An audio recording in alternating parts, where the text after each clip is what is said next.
Hello everyone, welcome to PP Civil Services. This is Prashant Kumar and this is about me. You can read it. So, today I am going to present you a economic concept that name is national income.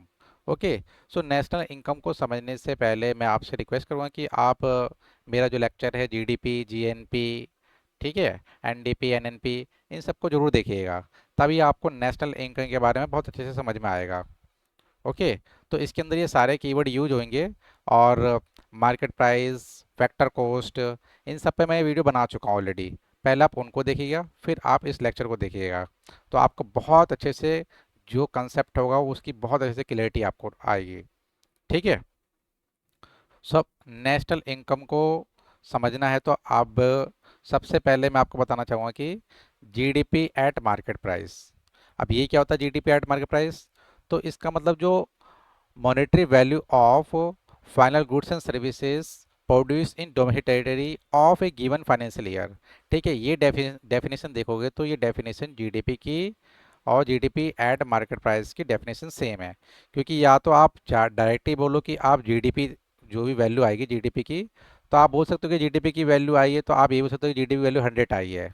मान के चला कि हमने जो GDP आई है ये hypothetical, ठीक है, वैल्यू है, जीडीपी 100 है, तो आप उसको ऐसे ही बोल सकते हो जीडीपी एट मार्केट प्राइस 100, या फिर आप डायरेक्ट बोलते हो जीडीपी आई है वो 100 आई है।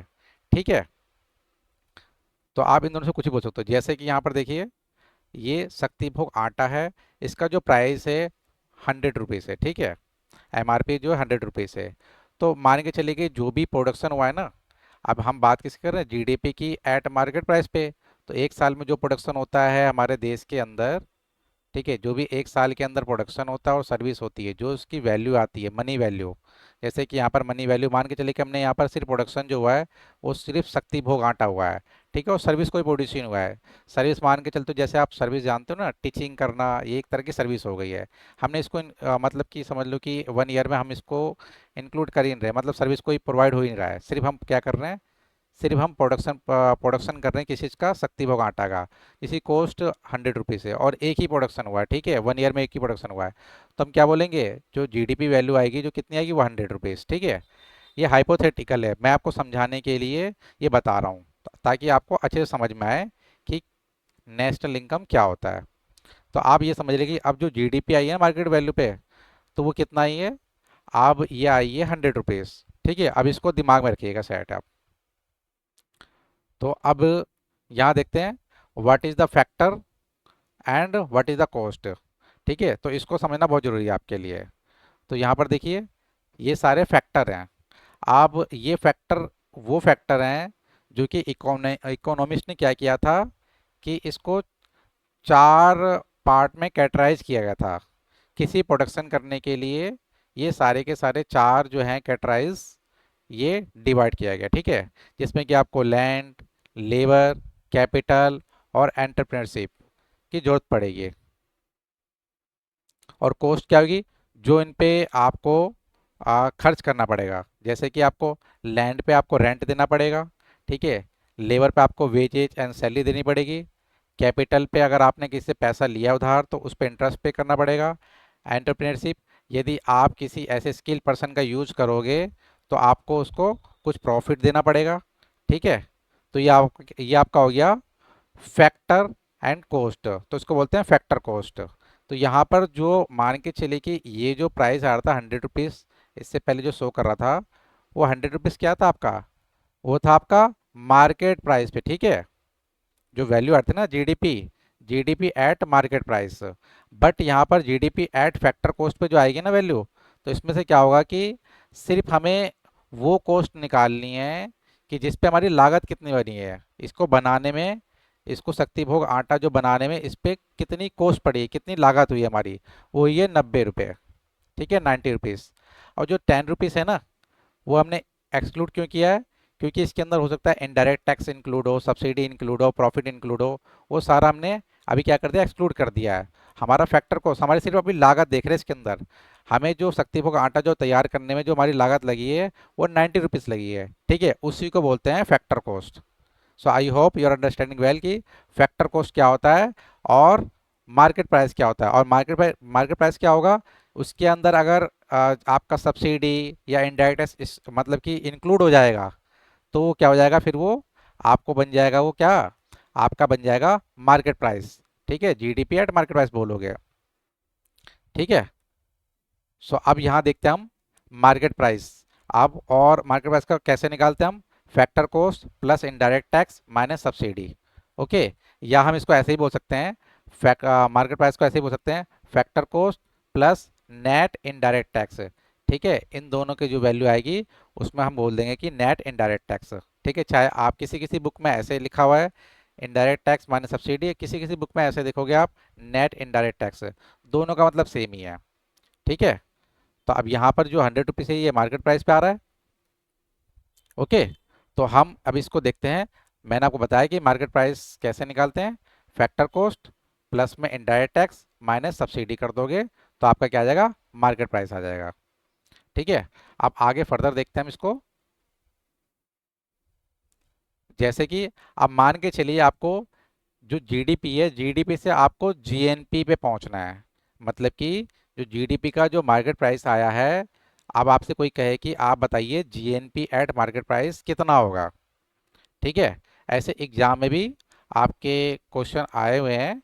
ठीक है, तो अब हम देखते हैं कैसे पहुंचते हैं और कैसे निकालते हैं। अब जीडीपी तो आपको पता है, जीडीपी की वैल्यू बताइए कितनी है। यहाँ पर जीडीपी वैल्यू है 100 रुपीज़।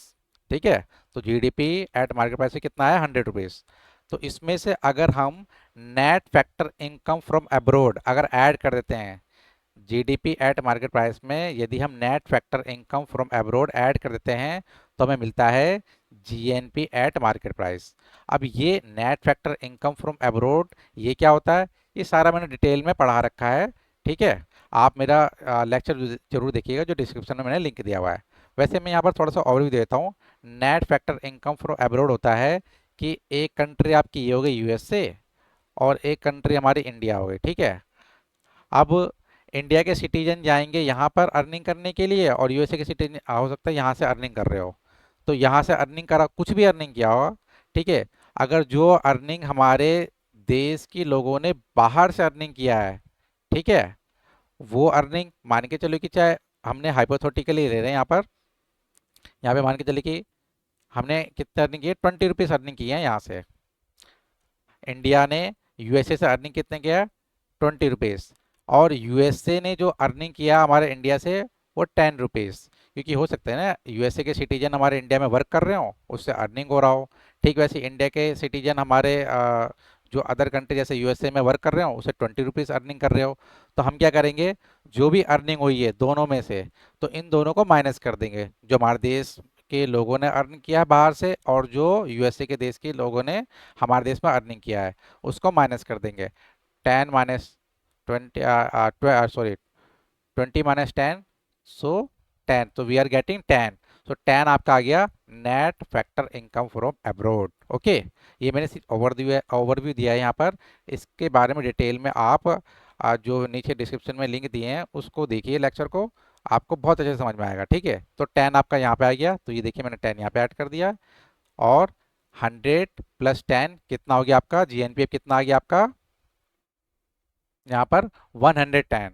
ठीक है, ये सारे वैल्यू जो है हाइपोथेटिकल है। ठीक है, समझने के लिए है। तो जो अब 110 जो आया है यह है जीएनपी एट मार्केट प्राइस पे।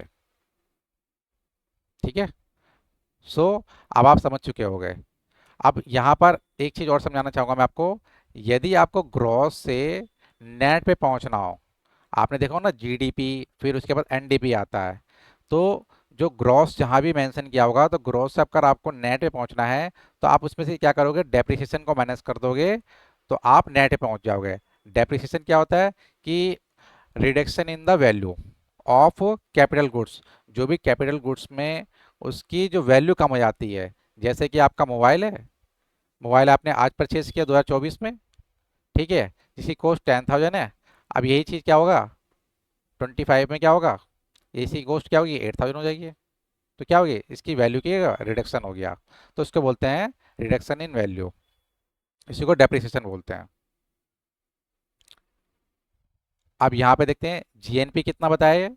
आप बताइए जीएनपी कितना आया था हमारा मार्केट प्राइस पे, बताइए। जीएनपी हमारा यहाँ पर कितना आया था, ये आया था 110।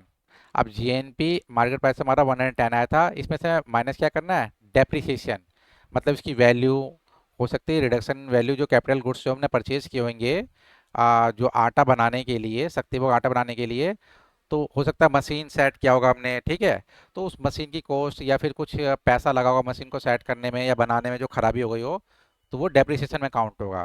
तो डेप्रिसिएशन मान के चलिए कितना आया, 25 हुआ। तो ये क्या करेंगे, माइनस कर देंगे, तो हमें क्या मिलेगा, net national product at market price. तो सो वी आर गेटिंग 85, जो 85 आया है net national product at market price. ठीक है, अब जो 85 आया है आपका क्या है, net national market price at net national product at market price. ठीक है, 85 जो आया है, इसमें से अगर आप नेट इनडायरेक्ट टैक्स को अगर माइनस करते हैं तो आप क्या पाएंगे, net national product eight factor cost. ठीक है, तो अब नेट इनडायरेक्ट टैक्स कितना था, ये मान के चलिए 10 रुपीज़ था। तो तो हमने क्या किया, 85 में से हमने 10 माइनस किया, सो वी आर गेटिंग 75। सो जो 75 है ये क्या है हमारा, net national product eight factor cost. ठीक है, आप समझिए यहाँ पर फैक्टर कॉस्ट हमें क्या है, जब भी मैंने बताया आपको मार्केट प्राइस से अगर फैक्टर कॉस्ट से पहुंचना है तो क्या करेंगे, इसमें से जो मार्केट प्राइस से फैक्टर कॉस्ट से पहुंचना है, तो मार्केट प्राइस में क्या करोगे आप, नेट इनडायरेक्ट टैक्स को क्या कर दोगे, आप माइनस कर दोगे। ये नेट इनडायरेक्ट टैक्स वही है जिसके अंदर दोनों इंक्लूड होता है, एक होता है इनडायरेक्ट टैक्स और आपका सब्सिडी, ये दोनों इंक्लूड होता है इसके अंदर। ठीक है, ये फॉर्मूला मैंने भी आपको बताया था। तो अब आप कितना पा रहे हैं यहाँ पर, आप 75 रुपीज़ जो पा रहे हैं, मतलब 75 जो आप पा रहे हैं, ये क्या है आपका net national product eight factor cost. और यही net national product eight factor cost को ही आप क्या बोलते हैं, नेशनल इनकम बोलते हैं। तो हमारा नेशनल इनकम कितना आया, 75 रुपीज़, मतलब 75 आपका नेशनल इनकम आया।